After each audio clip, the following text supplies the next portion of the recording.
함께 말씀 보도록 하겠습니다.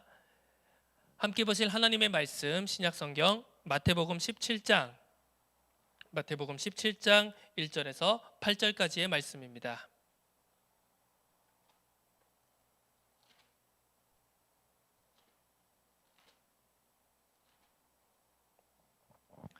제가 가지고 있는 신약성경 28페이지에 있습니다.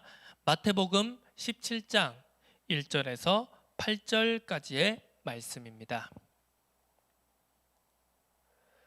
찾으셨으면 함께 합독하도록 하겠습니다. 1절부터 함께 읽습니다. 엿새 후에 예수께서 베드로와 야고보와 그 형제 요한을 데리시고 따로 높은 산에 올라가셨더니 그들 앞에서 변형되사 그 얼굴이 해같이 빛나며 옷이 빛과 같이 희어졌더라. 그때 모세와 엘리야가 예수와 더불어 말하는 것이 그들에게 보이거늘 베드로가 예수께 여쭈어 이르되 주여 우리가 여기 있는 것이 좋사오니 만일 주께서 원하시면 내가 여기서 초막 셋을 짓되 하나는 주님을 위하여 하나는 모세를 위하여 하나는 엘리야를 위하여 하리이다. 말할 때에 호련히 빛난 구름이 그들을 덮으며 구름 속에서 소리가 나서 이르시되 이는 내 사랑하는 아들이요 내 기뻐하는 자니 너희는 그의 말을 들으라 하시는지라. 제자들이 듣고 엎드려 심히 두려워하니 예수께서 나와 그들에게 손을 대시며 이르시되 일어나라 두려워하지 말라 하시니 제자들이 눈을 들고 보매 오직 예수 외에는 아무도 보이지 아니하더라. 아멘. 초점이 안 맞으면 봐야 될 것을 못 봅니다. 제목으로 오늘 함께 말씀 나누겠습니다. 이번 흰남노 우리 태풍을 통해서 많은 분들이 또 어려움을 당했고 또 목숨을 잃는 안타까운 사고들도 있었습니다. 우리가 저도 그 피해가 많은 그 지역에 있었지만 저는 저와 제 가족, 제 집은 그렇게 큰 피해가 없었습니다만 우리가 그렇다 하더라도 우리가 어려움을 당하고 또 슬픔을 당한 많은 사람들을 위해서 우리가 또 함께 가슴 아파하고 또 함께 기도하고 또 우리가 나와 상관없어 보이는 그 세상과 현장, 영혼을 향한 중보자의 마음으로 우리가 참된 세상을 위한 기도 반드시 해야 될 줄로 믿습니다. 이번에 이렇게 막 비가 많이 오면서요. 이제 비가 많이 오니까 이제 제가 집에서 창문을 통해서 이렇게 바깥을 보려고 했습니다. 저쪽은 어떻게 상황이 어떻게 되나 우리 이제 집 창문으로 보이는 저쪽은 상황이 어떤가 이상이 없는가 해서 이제 창문을 바라보았습니다. 비가 많이 오더라고요. 그런데 여러분들도 이제 여러분 집에 보면 창문에 다들 이제 방충망 같은 것이 다 좀 많이 설치되어 있을 것입니다. 방충망을 통해서 이렇게 창밖으로 이제 전경을 바라보는데요. 이게 가만히 이렇게 창밖을 이제 바라보다 보니까 점점 이제 초점이 어떻게 되냐면요. 저 멀리 있는 저 풍경에서 점점 이상하게요. 가만히 이렇게 보다 보니까 초점이 점점 방충망으로 초점이 이렇게 맞춰지는 겁니다.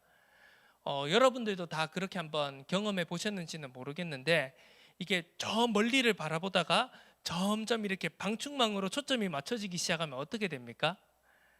저 멀리 있는 풍경이요. 점점 흐리게 보여집니다.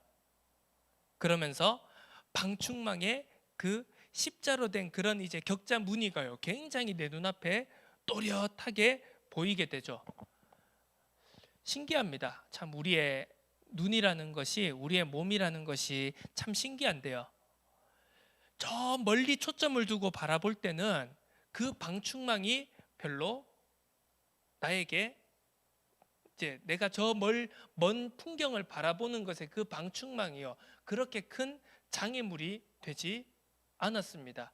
그런데 점점 초점을 방충망으로 맞추다 보니까요, 그 격자 하나하나 우리가 이제 그 철사로 이렇게 막 방충망들이 가로로 세로로 이제 얽혀 있지 않습니까?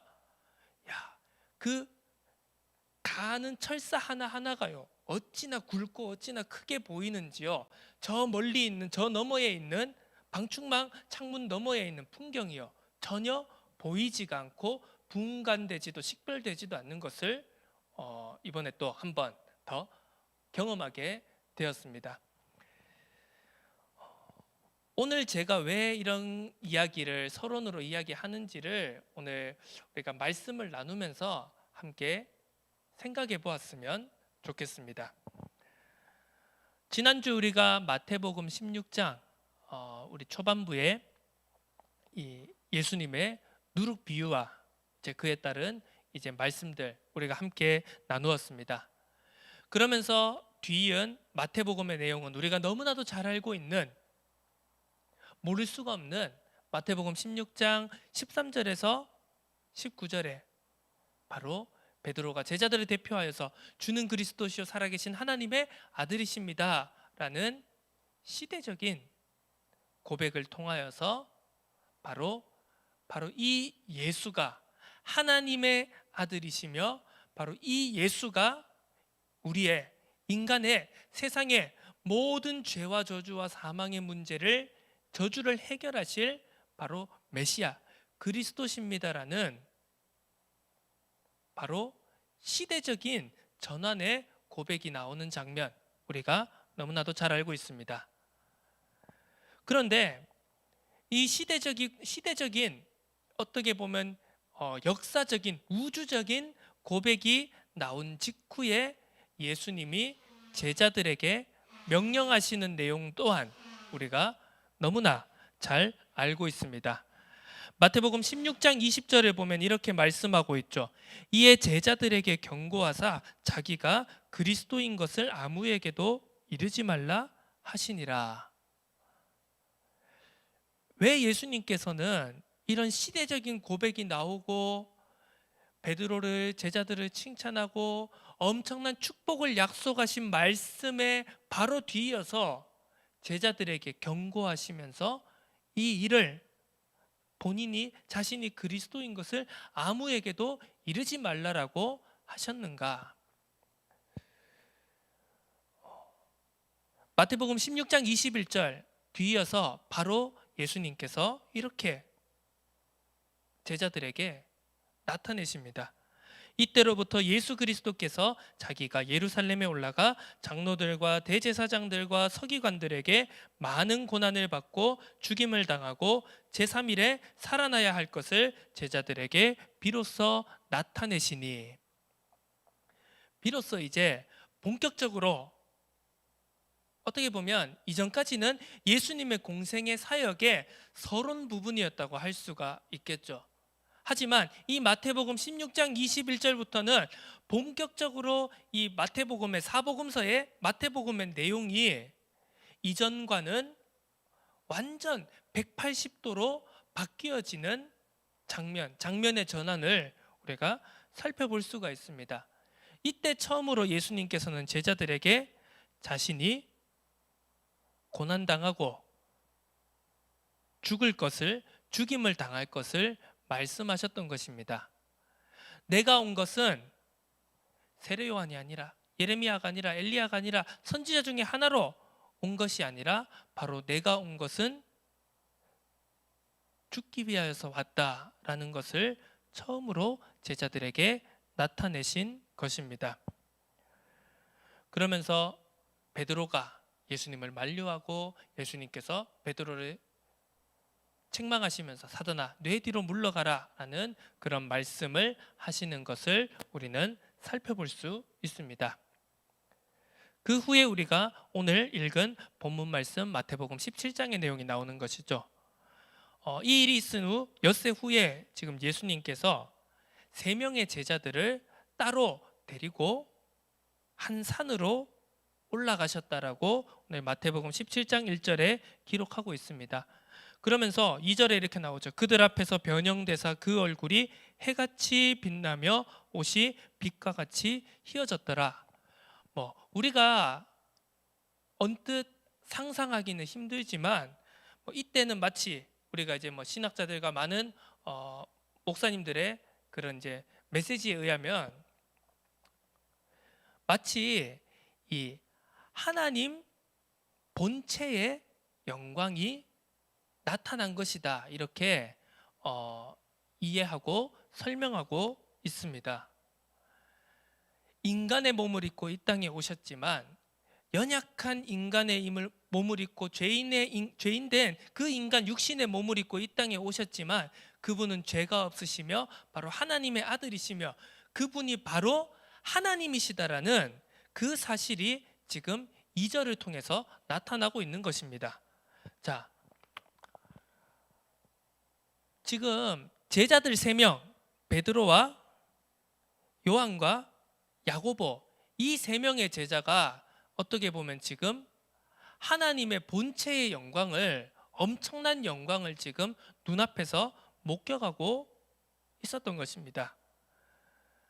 그러면서 예수님이 이제 3절에 보면 모세와 엘리야와 함께 예수님께서 더불어 말씀하고 계셨다. 그것이 그 3명의 제자들에게 보였습니다. 우리가 이 사복음서를 읽을 때 우리가 계속 항상 우리가 살펴볼 것은 이 사복음서가 내용들이 굉장히 중첩되어져 있고 그리고 중복되어져 있는 경우가 많다는 것이죠. 그것을 가리켜서 우리가 이제 병행 구절이다, 이제 병행하는 이제 구절들이다, 사건들이다, 이렇게 이야기를 하는데요. 자, 오늘 이 17장 말씀과 병행되는 누가복음 9장 31절 말씀에 보면 이렇게 기록되어 있죠. 영광 중에 나타나서 장차 예수께서 예루살렘에서 별세하실 것을 말할세. 자, 과연 이 모세와 엘리야가 나타나서 예수님과 나눈 대화가 무엇인가 라고 했을 때 마태복음에는 기록되지 않았지만 누가복음에는 그것을 이제 더 사실적으로 정확하게 설명하고 있죠. 모세와 엘리야가 나타나서 예수님과 대화를 하는데 한마디로 그냥 단순한 대화가 아니라 깊은 의논을 하고 있었다라고 표현하고 있는데요. 바로 예수님께서 예루살렘에서 십자가에 달려 고난당하시고 죽임당하실 것을 모세와 엘리야와 함께 예수님이 의논했다라고 누가복음에는 기록되어 있습니다. 누가가 어떻게 이 사실을 알고 기록을 했을까요? 누가가 어떻게 이 사실을, 그 장소에 있지 않은, 직접 체험하지 않은 누가가 어떻게 그 사실을 알고 기록했을까요? 저는 이 사복음서에는 그것이 명확하게 기록되고 설명되지는 않았지만 우리가 상식적으로 생각해 본다면 그 현장에 있었던 베드로와 야고보와 요한이 그 대화의 내용을 들었다는 것을 우리는 상식적으로 충분히 이해할 수 있겠죠.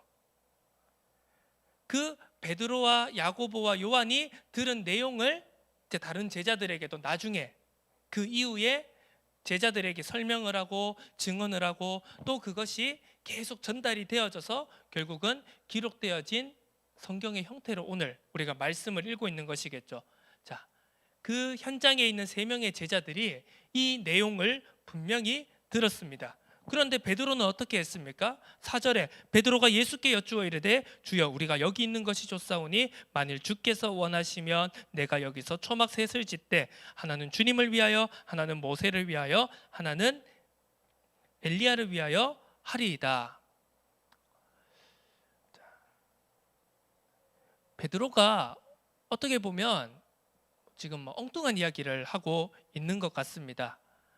마태복음에서는 그냥 단순하게 주님 우리가 여기 있는 것이 좋사오니 초막 셋을 짓고 싶습니다. 하나는 주님을 위해서, 하나는 모세와 하나는 엘리야를 위해서 초막 셋을 짓고 우리가 여기 있읍시다, 이렇게 이야기한 것처럼 보이지만요, 다른 마가복음과 누가복음의 그런 병행 구절들을 살펴보면은요, 이 베드로가 이 말을 했을 당시에 베드로의 상태가 어떠했는지를 설명을 잘 하고 있는데요. 너무 두렵고 너무 놀라서 지금 베드로 스스로 본인도 자기가 무슨 말을 하는지 모를, 어떻게 보면 횡설수설을 하고 있다, 이렇게 표현하고 있는 것을 볼 수 있습니다. 이렇게 베드로가 예수님께 말을 할 때 5절에 나오죠. 말할 때 호련히 빛난 구름이 그들을 덮으며 구름 속에서 소리가 나서 이르시되 이는 내 사랑하는 아들이요 내 기뻐하는 자니 너희는 그의 말을 들으라 하시는지라. 하늘에서 음성이 들려오는 것입니다. 마치 우리가 마태복음 3장에서 보았던 것 같이 예수님께서 세례 요한에게 세례를 받으실 때, 세례를 받으신 이후 물에서 나오실 때 바로 하늘에 소리가 있어서 이르되 무엇이라고 하셨습니까? 여기 똑같은 표현을 지금 우리가 원어 성경을 살펴보면은요, 그 마태복음 3장에 세례받은 직후에 하늘에서 들려왔던 그 음성의 구절과 오늘 이 5절 17장 5절의 본문의 말씀에서 기록된 이 구절이요, 단어 하나 토시 하나 안 틀리고 똑같이 기록되어 있는 것을 살펴볼 수가 있습니다. 한마디로 무엇입니까? 하늘에서 내려오는 바로 하나님의 음성. 예수님께서 세례를 받으시고 예수님의 공생애를 성부 하나님께서 인정하고 공인을 하실 때 내려왔던 그 승인의, 하늘 승인의 말씀이 오늘 5절에서도 동일하게 반복되어져 있는 것을 볼 수 있습니다. 그런데 한 가지 다른 점이 있다면 무엇입니까? 뒤에 이는 내 사랑하는 아들이요 내 기뻐하는 자니 너희는 그의 말을 들으라 하시는지라. 이렇게 그의 말을 들으라 라는 내용이 덧붙여 있는 것을 볼 수 있습니다. 제자들이 하늘의 음성을 듣고 심히 두려워했습니다. 왜? 그 당시에 유대인들의 관점에서 생각했을 때는 하늘에서 들려온 음성은 어떤 음성입니까? 바로 전능한 여호와 하나님의 음성이었기 때문에요. 유대인들은 하나님을 너무 경외하고 두려워했기 때문에 하나님의 음성이 들릴 때 그들은 두려워서 엎드릴 수밖에 없었던 것입니다. 예수님께서 그 제자들, 엎드려서 두려워 떨고 있는 제자들을 향하여서 그들에게 손을 대시면서 일어나라, 두려워하지 말라 말씀하셨죠. 그러면서 제자들이 눈을 들어 보게 될 때 예수님 외에는 나타났던 모세도 엘리야도 다 사라져 있고 눈에 보이지 않고 오직 예수만 보였다. 이 사실을 오늘 우리가 읽은 본문 말씀을 통해서 살펴볼 수가 있습니다. 오늘 이 말씀을 통해서 오늘 우리가 제목처럼, 앞서 이야기했던 제목처럼, 우리가 초점이 맞지 않을 때요, 우리는 진짜 봐야 될 것을 보지 못하는 우를 범하게 된다는 것을 우리가 이번 한 주간 이 말씀 우리가 함께 묵상하는 가운데 깊이 생각해 볼 필요가 있습니다. 앞서 우리가 이야기했던 마태복음 16장 20절과 21절 이후에 나오는 그 예수님께서 제자들에게 엄히 경고하사 자기가 그리스도인 것을 말하지 말라, 그리고 비로소 죽임당할 것을, 십자가 위에 죽임당할 것을 말씀하실 때 베드로가 만류한 그 사실, 그리고 오늘 예수님의 이 변화산 사건을 통하여서 또 베드로의 반응, 이것을 보면서요, 우리의 신앙생활 속에서도 우리가 초점이 분명하게 맞춰져야 한다는 것을 우리가 한번 생각해 봐야 됩니다.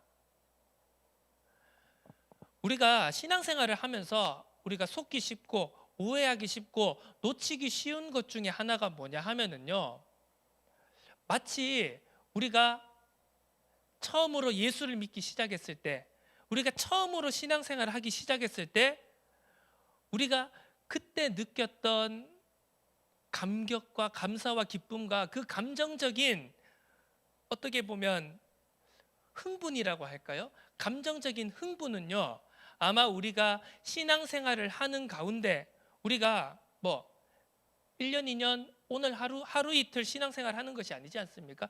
우리가 우리의 육신의 생명이 닿는 그 순간까지 우리는 믿음의 생활, 신앙의 생활을 하며 여정을 걸어가야 되는 사람들인데요, 아마 그런 어떤 감격과 감사와 기쁨, 즐거움, 그런 감정적인 흥분이라는 것은 아마 우리가 믿기 시작한 그 처음이 아마 가장 피크가 아닐까 생각이 됩니다.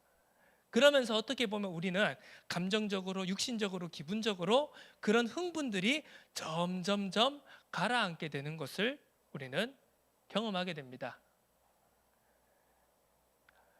우리가 흥분을 하게 되면요, 놓치기 쉬운 것 중에 하나가 그 흥분 때문에 많은 걸 생각하는 것을 놓치게 됩니다.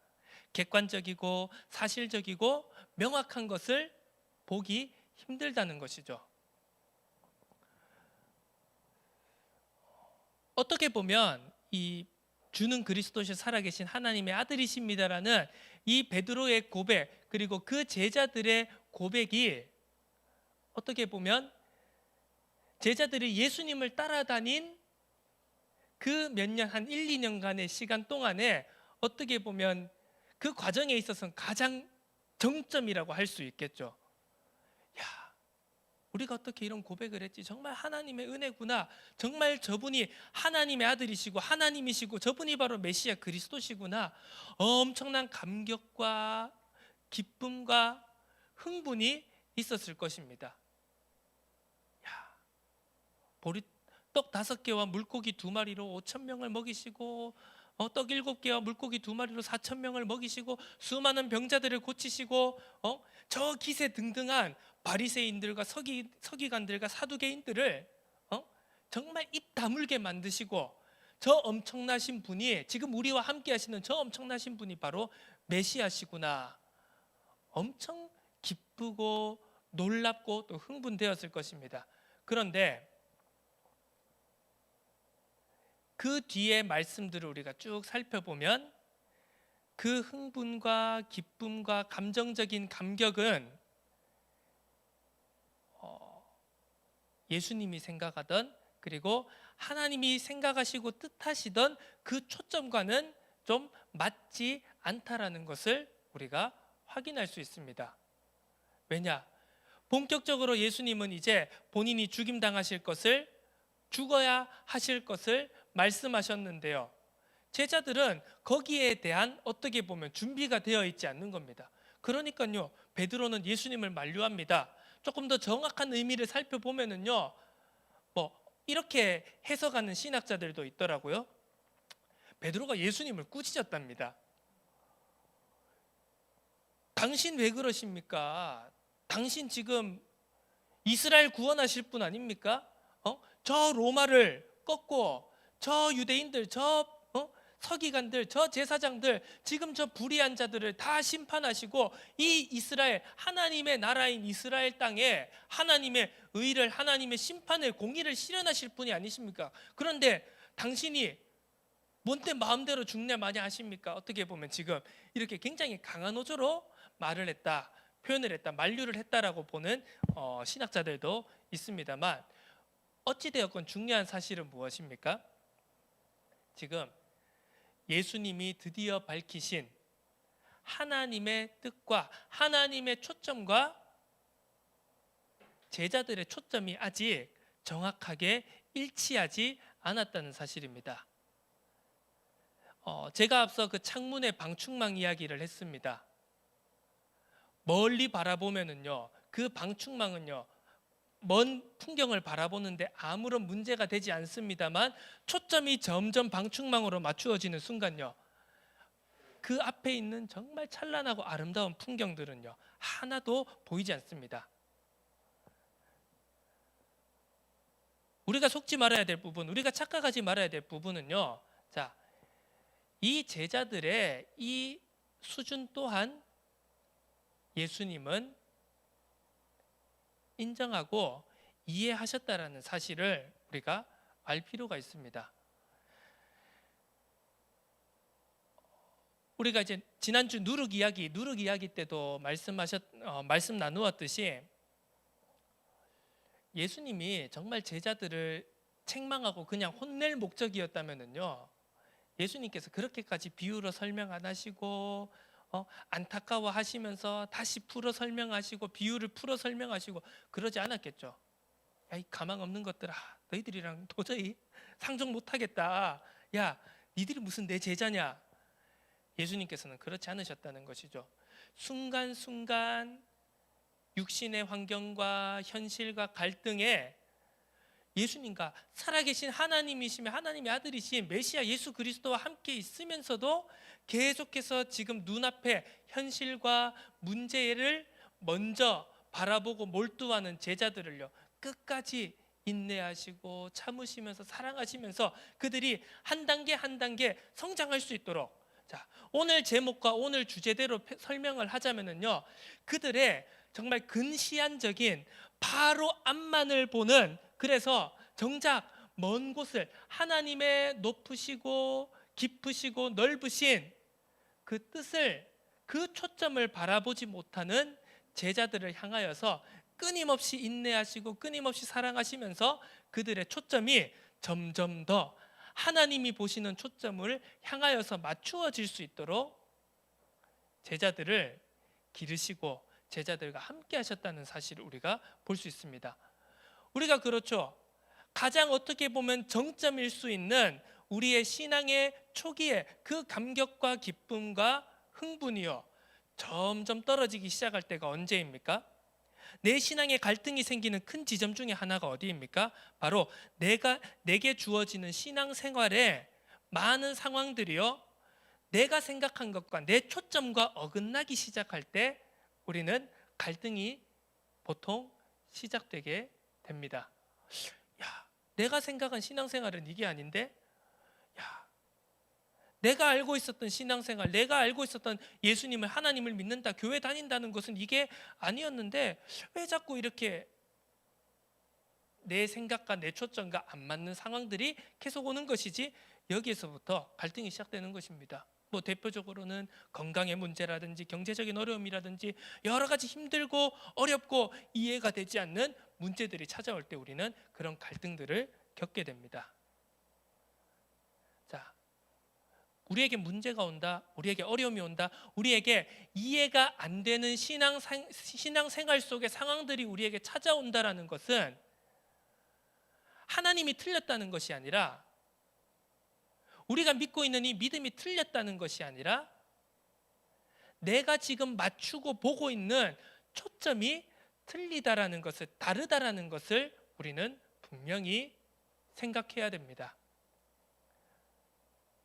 예수님은 제자들에게 지금 끊임없이 정말 이 근시안적인 바로 앞만을 보는, 내 지금 바로 내 바로 눈앞에 있는 그 창문에 있는 방충망을 뚫어지게 초점을 맞추고 바라보고 있는 그 제자들의 영적 상태, 영적 수준을 하나님의 뜻, 말씀이 정말 바라보게 하시는 그 초점으로 맞추게 하시는 하나님의 은혜라는 것을 우리가 반드시 생각해야 됩니다. 엄밀히 말하면 우리가 예수 믿으면 복 받는다, 맞는 말이면서도 사실은 틀린 말입니다. 자, 여기에서 우리는 이 말을 정확하게 이해하려면 두 가지를 먼저 생각해야 됩니다. 첫 번째는 예수 믿는다, 하나님 믿는다라는 의미가 뭔지부터 우리는 생각해 봐야 되고요. 그 다음 두 번째로는요, 복이 무엇인가, 그렇다면 그 의미부터 먼저 정확하게 생각해 봐야 됩니다. 사실 우리가 조금만 대화해보고 조금만 더 진짜 의미를 파악을 해보면은요, 내가 생각하는 예수 믿는다라는 의미와 그리고 다른 사람이 생각하는 예수 믿는다라는 의미가 조금씩 다르다라는 것을 우리는 알 수 있습니다.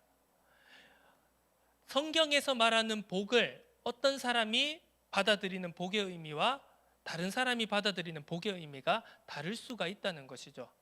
우리는 초점을 맞추어야 됩니다. 물론 하나님께서는 우리가 정말 신앙을 처음 시작하고 믿음을 처음으로 시작하면서 우리의 그 연약한 수준, 우리의 아직 단련되지 않은, 훈련되지 않은 그 수준도 하나님께서는 이해하시고 은혜와 긍휼과 사랑으로 그것을 인내하시고, 그러면서 그 상황 속에서 그 수준에 맞게 또 우리들을 이끌어 가십니다.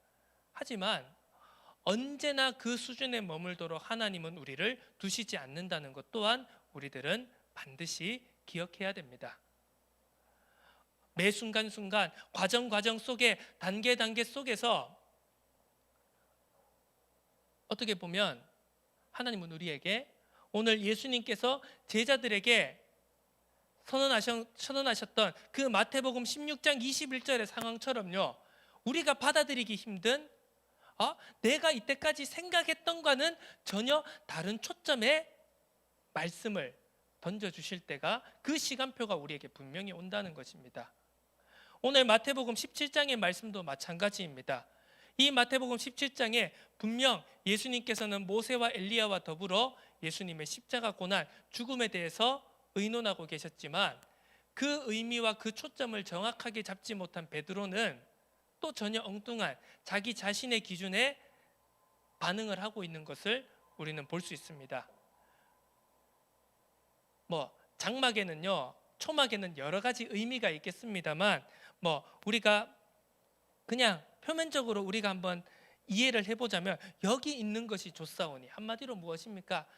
예수님께서는 지금 십자가에 이제는 본격적으로 예루살렘으로 올라가시고 십자가를 지셔야 되는 그 죽음의 길, 그 십자가의 길을 걸어가셔야 되는데, 지금 베드로는 전혀 초점에 맞지 않는 여기에 머무릅시다라는 이야기를 하고 있는 것입니다. 하늘의 음성이 들려옵니다. 이는 내 사랑하는 아들이요 내 기뻐하는 자니 너희는 그의 말을 들으라. 그의 말을 들으라는 것은 어떤 의미입니까? 단순히 말을 들으라는 것입니까? 그것은 아닙니다. 훨씬 그것을 뛰어넘어서 지금 예수님이 계속 말씀하시는 무엇입니까? 16장 21절부터 말씀하셨던 그 십자가의 길, 그 길을 걸어가야 될 것을 너희는 그 메시지를 들으라라는 의미가 담겨져 있는 것입니다.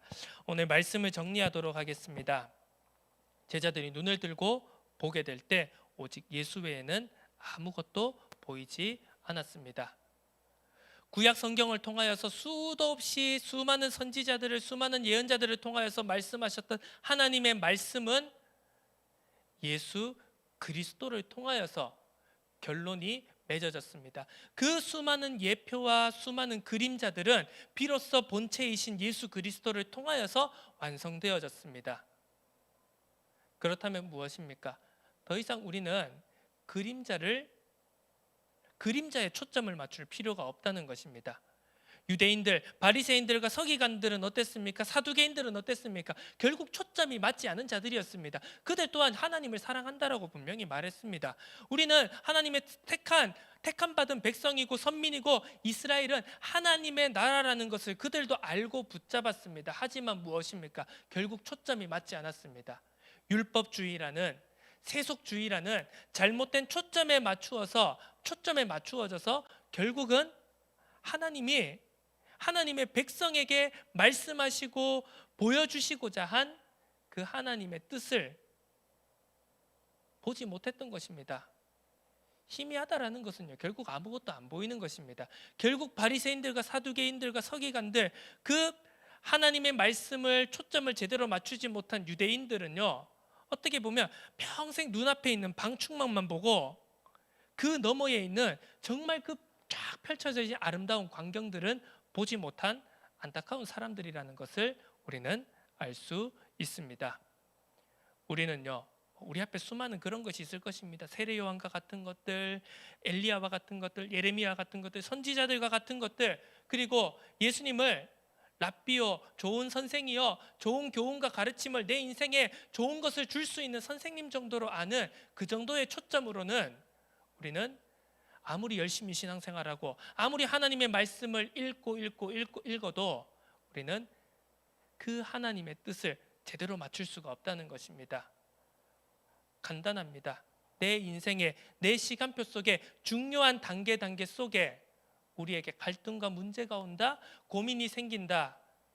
그때 우리는요, 하나님이 지금 내 요 앞에 있는 앞만을 바라보는 이 초점을 뛰어넘어서 한 단계 더 먼, 더 깊고 높은 곳을 바라보라는, 바로 초점을 옮기고 초점을 바꾸라는 하나님의 뜻이구나, 하나님의 시간표구나라는 사실을 우리가 깨닫는 그 은혜가 우리 모두에게 있기를 주님의 이름으로 축복합니다.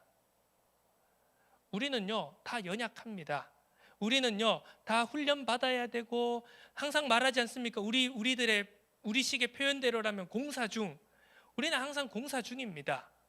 그 공사라는 것은 우리가 우리의 직접적인 삶과 행실, 성품 그런 것도 중요하지만요. 어떻게 보면 더 중요한 것은 우리가 보는 것을 한 단계 한 단계 한 단계 올라가야 된다라는 것 또한 우리에게 있어서 아주 중요한 내용인 것입니다. 우리의 초점이요. 점점 더 하나님이 바라보시고 하나님이 뜻하시고 하나님이 소원하시는 그 초점으로 우리가 나아가야 될 줄로 믿습니다. 때로는요 그 초점을 옮기고 그 초점을 바꾸는 과정과 시간표라는 것이요 대부분은 우리에게 고난과 어려움과 아픔이라는 모양으로 우리에게 찾아오게 됩니다. 그때 그 과정을 축복으로 응답으로 붙잡으시고 감사와 기쁨으로 그 과정을 지나가는 은혜와 긍휼이 여러분들에게 넘쳐나기를 주님의 이름으로 축복합니다. 초점이 맞지 않으면 봐야 될 것을 볼 수 없습니다. 하지만 그 모든 갈등 어려움들을 뛰어넘어서 하나님의 뜻으로 하나님이 우리에게 보여주시기 원하시는 그 방향으로 그 초점으로 우리의 초점이 맞추어질 때 비로소 우리는 하나님이 우리에게 주신 참된 복음의 비밀을 복음의 능력을 깨닫고 누리게 될 줄로 믿습니다. 그 은혜가 넘쳐나는 언약의 여정 되기를 주님의 이름으로 축복합니다. 하나님 아버지 감사드립니다.